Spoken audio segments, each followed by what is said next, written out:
Hello friends, कैसे हैं आप सब? वेलकम बैक इन इत्तेफाक के लास्ट पार्ट में आप सभी लोगों ने सुना कि शम्मी कहती है मुझे कहती हो मैं कुछ नहीं बताती, तुम बताती हो मुझे पहले पता होता तो मैं केस और स्ट्रांग बनाती। मुझे ये सब अब पता चला है, युक्ति ने कहा उसके हाथ पर हाथ रखते हुए कि इसके अलावा कुछ और बातें करें। शम्मी ने ना कोई जवाब दिया, ना युक्ति की तरफ देखा, ना ही हाथ थामने की कोशिश की। पूछा, तुम्हें प्रेस ड्रॉप करूं या घर चलोगी? शम्मी का कूल बिहेवियर देखकर युक्ति थोड़ी हर्ट हुई। बोली प्रेस, बाकी रास्ते दोनों चुप थे। घंटे भर बाद युक्ति का फोन रिंग हुआ तो उसने सोचा शम्मी ने फोन किया होगा, पर स्क्रीन पर सांची का नाम देखकर खुशी उदासी में बदल गई। सांची उसे बताती रही कि उन लोगों के जाने के बाद पुलिस वालों ने चाचा चाची को अच्छा डोज दिया और अगली सुबह थाने बुलाया। कुछ लोग बोल रहे थे कि युक्ति ने अच्छा काम किया, बहुत जुबान चलाती है, अब पता चलेगा इतना बोलने का क्या नतीजा होता है।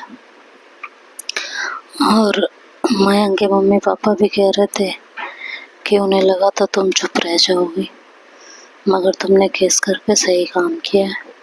और शम्मी ने वहाँ जो कहा उससे भी लोगों के कानों में कम से कम सही बात तो घुसेगी, मानना ना मानना बात की बात है।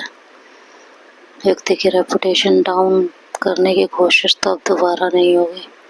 युक्ति कुछ देर हूँ हाँ करके सुनती रही, फिर बोली अच्छा सांची फोन रखती हूँ, 2 दिन आई नहीं तो बहुत काम है प्रेस में। एक दूसरे से बाय बोलकर दोनों ने फोन रख दिया। रात के करीब 1 बजे लगभग युक्ति का फोन बीप हुआ। 10 मिनट बाद युक्ति ने मैसेज पढ़ा, मैं बाहर हूँ। शम्मी का मैसेज था।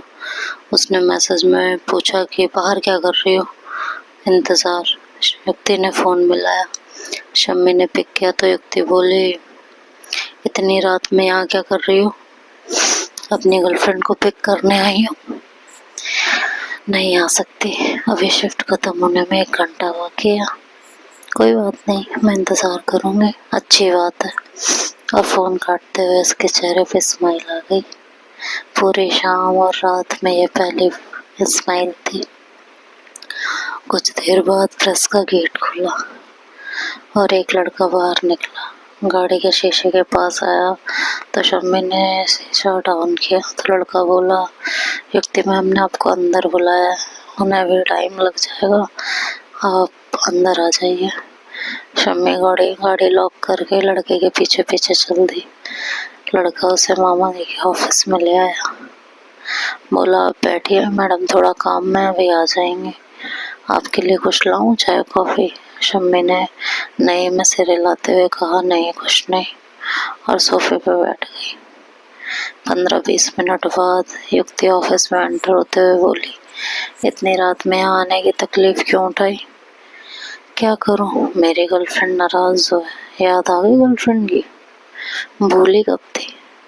और आकर शम्मी ने युक्ति का हाथ थाम लिया, फिर उसे अपने करीब करते हुए उसके दोनों बाहें अपने कमर के पीछे ले जाते हुए उसे अपने से सटा लिया। फिर अपनी बाहें उसकी कमर में लपेट ली और बोली सॉरी तुम्हें हर्ट करने के लिए, मगर इंटेंशनली नहीं किया। पता नहीं दिमाग क्यों इतना खराब हो गया, उस औरत का गुस्सा तुम पर निकल गया। वो वीडियो देखकर मेरा दिमाग खराब हो गया था। कौन सा? वो कैमरे की फुटेज मिली क्या? हाँ वो भी मिल गई है, पर ये किसी और ने दी है। युक्ति थोड़ा पीछे हटते हुए बोली किसने दी है? शम्मी ने कहा तुम्हारे वेलविशर ने। पहले ये बताओ मुझे माफ किया? युक्ति ने सर हाँ में हिलाते हुए कहा अब चलो घर चले।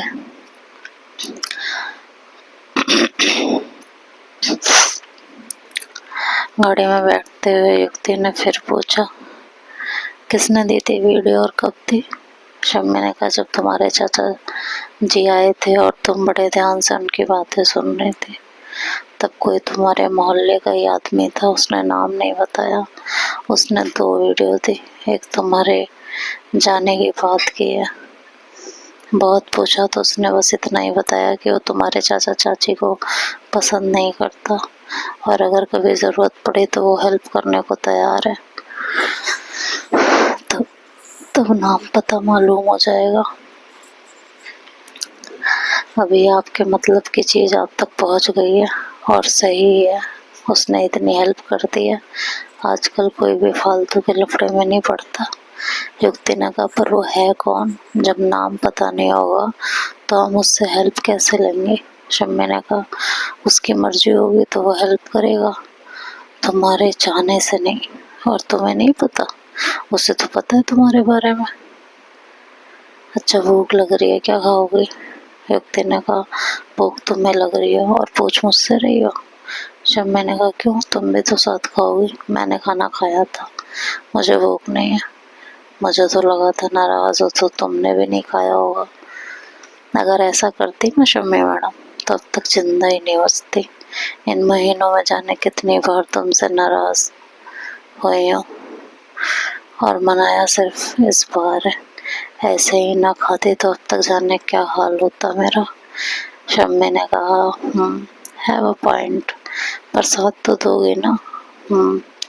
दोनों एक जगह रखते हैं, कुछ खाकर घर पहुंचते हैं। दरवाजा अनलॉक करते हुए युक्ति बोली, मैं फ्रेश होने जा रही हूँ। युक्ति रूम में चली गई। दरवाजा लॉक और लाइट्स ऑफ करके शम्मी भी रूम में आ गई। युक्ति बाथरूम में थी तो शम्मी रूम में ही कपड़े चेंज करने लगी। युक्ति बाथरूम से बाहर निकले तो शम्मी को देखकर सकपका गई। शम्मी ने पूरे कपड़े नहीं पहने थे, टी शर्ट पहनने को उठाई ही थी। युक्ति को सकपकाते देख शम्मी ने पूछा, तुम शर्मा रही हो? युक्ति ने कहा, नहीं तो। शम्मी ने जो शर्ट अपनी बाजू में डाले थे उसे भी निकाल कर एक तरफ फेंका और युक्ति के पास आते हुए हंसकर बोली, तुम शर्मा भी लेती हो? युक्ति के कमर में हाथ डालते हुए धीरे से पूछा, मुझे पहली बार तो बिना कपड़ों के नहीं देख रही हो, फिर ये शर्माना कैसे? युक्ति ने उसे पीछे धकेलने की कोशिश करते हुए बोला कि मैं शर्मा नहीं रही, पीछे हटो, मुझे सोना है, सुबह जल्दी उठना है, कल वाई वाई मेरा। शम्मी ने युक्ति को अपने बाहों में जकड़ते हुए कहा कि पर मेरा तो कुछ और करने का मूड है, और उसे किस करने की कोशिश करती है। युक्ति उसके मुंह पर उंगली रखते हुए बोल दी, पर मेरा नहीं है। शम्मी ने उसकी उंगली चूमते हुए कहा, कोई बात नहीं, मैं बना दूंगी। उसके हाथों को अपनी गर्दन में डालकर उसे किस करने की कोशिश करने लगी। युक्ति ने कहा, तंग मत करो, मैं थक गई हूँ, सोने दो, बस 5 मिनट, तुम्हारी सारी थकान उतार दूंगी। उसके गालों और गर्दन को चूमते हुए बोली। युक्ति ने कहा, शम्मी शम्मी सुनो तो सही, शम्मी। वो शम्मी शम्मी कहती रह गई और शम्मी उसके गाल, होठ, नाक, गर्दन, चिन सब चूमने लगी। धीरे धीरे युक्ति का प्रतिरोध धीमा पड़ता गया तो शम्मी ने उसकी टी शर्ट उतार कर फेंकी और बेड पर लाते लाते उसकी ब्रा भी। शम्मी युक्ति के ऊपर थी। ठंड से बचने के लिए शम्मी ने ब्लैंकेट ले लिया था। होठों को जी भर चूमने के बाद गर्दन और गर्दन के बाद उभारों को चूमते चूमते शम्मी को कुछ अजीब लगा।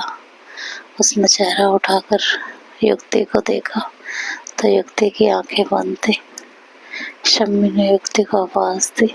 जब वो नहीं बोली तो शम्मी ऊपर आई और कुछ पल उसे निहारती रही, फिर मुस्कुराकर उसका माथा चूम लिया और बगल में लेट गई।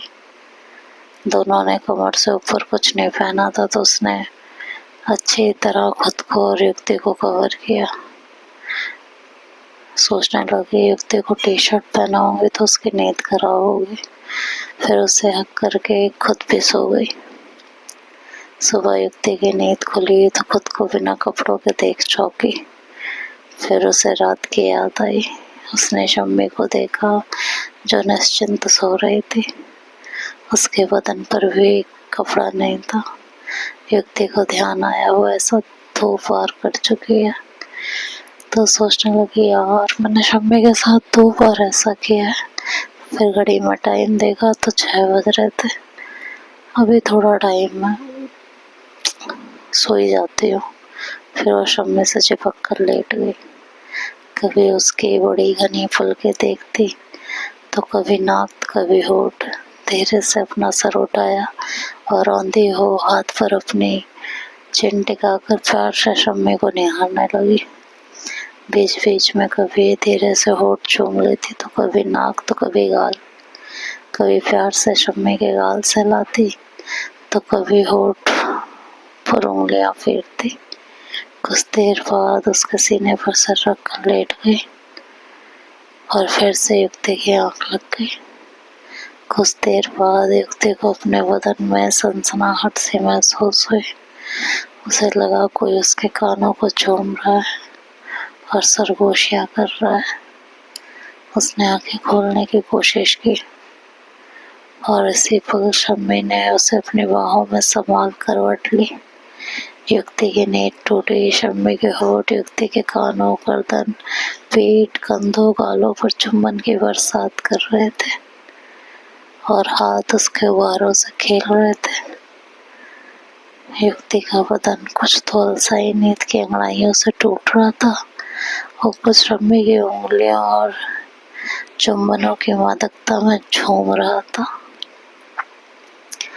युक्ति की नींद पूरी खुल गई थी जब शम्मी की उंगलियां कमर के नीचे जा अपनी मंजिल तलाश करने लगी और होठ युक्ति के होठों को अपने कब्जे में लेने को आतुर हो गए। युक्ति मस्ती में झूमते हुए आंखें मूंदे शम्मी की खुली पीठ को सहला रही थी। कुछ मिनटों बाद समापन के बाद अपने फूलती हुई सांसों को संभालते हुए युक्ति की नजर घड़ी पर पड़ी तो वो चौंक कर उठ बैठी। 8:30 से ऊपर का वक्त हो रहा था। 9 बजे उसे कॉलेज पहुंचना था। युक्ति जोर से चिल्लाई, मर गई मैं, अब क्या करूं? शम्मी चौंक गई। उसने कहा, क्या हुआ? युक्ति लगभग रोते हुए, मुझे 9 बजे कॉलेज पहुंचना है और 8:40 हो रहे हैं, आज मेरा वाइवा है। युक्ति फटाफट बाथरूम की ओर भागी। शम्मी 2 मिनट तक बिस्तर पर ही सोचती रही। फिर वो भी उठकर बाथरूम में चली गई। हाथ मुंह धोते हुए ब्रश करते युक्ति से बोली, तुम हाथ मुंह धोकर कपड़े चेंज कर लो, तब तक मैं भी तैयार होकर गाड़ी निकालती हूँ, वापस आकर नहा लेना। 5-7 मिनट बाद दोनों निकल गए थे। शम्मी ने आंधी तूफान की तरह गाड़ी ड्राइव की थी। फिर भी युक्ति 5 मिनट लेट हो ही गई थी। भागती हुई युक्ति से शम्मी ने पूछा, पिक करने कब आऊं? युक्ति ने कहा 12 बजे और कॉलेज के गेट के अंदर एंटर हो गई। शम्मी ने घड़ी देखी तो अभी 9:15 बजे थे। सोचने लगी क्या करूं इतनी देर, घर जाकर आना जाना ही होगा, ऑफिस टाइम में ट्रैफिक मिलेगा, पर 3 घंटे हैं, इतनी देर कहाँ इंतजार करूं? भूख भी लग गई है, कुछ खा लेती हूँ फिर दिमाग काम करेगा। यहाँ आसपास तो कुछ है नहीं और अंदर कैंटीन में कौन ढूंढे। एक काम करती हूँ, मार्केट चली जाती हूँ। ये सोचकर उसने गाड़ी स्टार्ट की और मार्केट आ गई। आगे क्या होगा अभी ये नेक्स्ट पार्ट में सुनेंगे। तब तक के लिए बाय बाय, टेक केयर।